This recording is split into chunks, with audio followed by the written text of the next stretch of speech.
Hello friends, ఈరోజు 5 పదాలు చిటికలో నేర్చేసుకుందాం. మొదటిది అప్రహెన్షన్ అంటే భయము, నిర్బంధించడం, పట్టుకోవడం.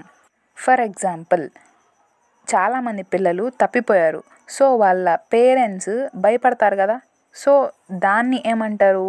Apprehension. There is apprehension about the safety of missing children. ఎవరైతే తప్పిపోయారో వాళ్ళని గురించి భయపడుతూ ఉన్నారు. They shivered with apprehension. వాళ్ళు వణుకుతూ ఉన్నారు. ఎందుకు వణుకుతున్నారు? భయంతో వణుకుతూ ఉన్నారు. సో ఈ సందర్భంలో అప్రహెన్షన్ అనే పదాన్ని వాడతాం. ఇంకా police apprehended by the criminal అంటే ఏంటి? పోలీసులు క్రిమినల్ని పట్టుకున్నారు, నిర్బంధించారు అని అర్థం. ఇక్కడ అప్రహెండెడ్ అంటే అర్థం మారిపోయింది. మీరు గమనించారా? సో అప్రహెన్షన్ అంటే భయము లేదా పట్టుకోవడం, నిర్బంధించడం. రెండవది క్వారంటైన్ అంటే రోగ అనుమానితులను విడిగా ఉంచడం. ఫర్ ఎగ్జాంపుల్, మనకు కరోనా వచ్చినప్పుడు అందరూ క్వారంటైన్కి వెళ్ళాలి, 14 days ఉండాలి క్వారంటైన్లో అని అన్నారు కదా. అంటే ఏంటి? వీళ్ళకి ఆ కరోనా వైరస్ వచ్చింది కాబట్టి విడిగా ఉంచాలి. అందరితో కలిస్తే ఆ వైరస్ అనేది స్ప్రెడ్ అవుతుంది కాబట్టి వాళ్ళని క్వారంటైన్ చేయాలి, అంటే విడిగా ఉంచాలి అని అర్థం.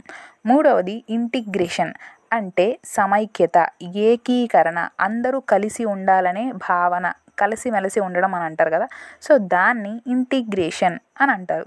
నాలుగవది అడాప్షన్ అంటే దత్తత లేదా స్వీకరణ. ఎవరినైనా అబ్బాయిని కానీ అమ్మాయిని కానీ దత్తత తీసుకుంటారు కదా. సో దాన్ని అడాప్షన్ అంటారు. ఇంకా మరొక అర్థం ఏంటంటే స్వీకరణ అని అర్థం. ఏంటి అని అంటే, నేను ఈ న్యూ ఇయర్కి కొన్ని రెగ్యులేషన్స్ అడాప్ట్ చేసుకున్నాను అంటే స్వీకరించాను. ఇక్కడ నుంచి నేను ఇవే ఫాలో అవుతాను, ఈ రూల్సే ఫాలో అవుతాను, ఇవి నేను అడాప్ట్ చేసుకున్నాను అని చెప్పి అంటారు కదా. సో ఇక్కడ అడాప్షన్ అంటే దత్తత అని వస్తుంది, స్వీకరణ అని కూడా వస్తుంది. ఐదవది అబాండెడ్ అంటే విడిచిపెట్టుట లేదా వదిలివేయుట. ఫర్ ఎగ్జాంపుల్, చిన్నపిల్లల్ని కొంతమంది అయితే అట్లే అడవిలో వదిలేసి వచ్చేయడం లేదా చెత్త కుండీల్లో వేసేయడం ఇలా చేస్తూ ఉంటారు కదా.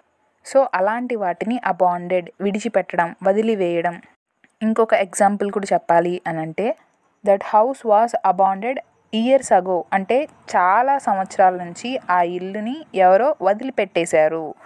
That house was abandoned years ago, చాలా రోజుల క్రితం నుంచి ఆ ఇంట్లో ఎవ్వరు లేరు అంటే దాన్ని విడిచిపెట్టబడింది ఆ ఇల్లు అని అర్థం. మీకు ఈ వీడియో నచ్చినట్లయితే లైక్ కొట్టి షేర్ చేసి సబ్స్క్రైబ్ చేసుకోండి. Thank you. మరో వీడియోతో మళ్ళీ కలుద్దాం. Bye bye.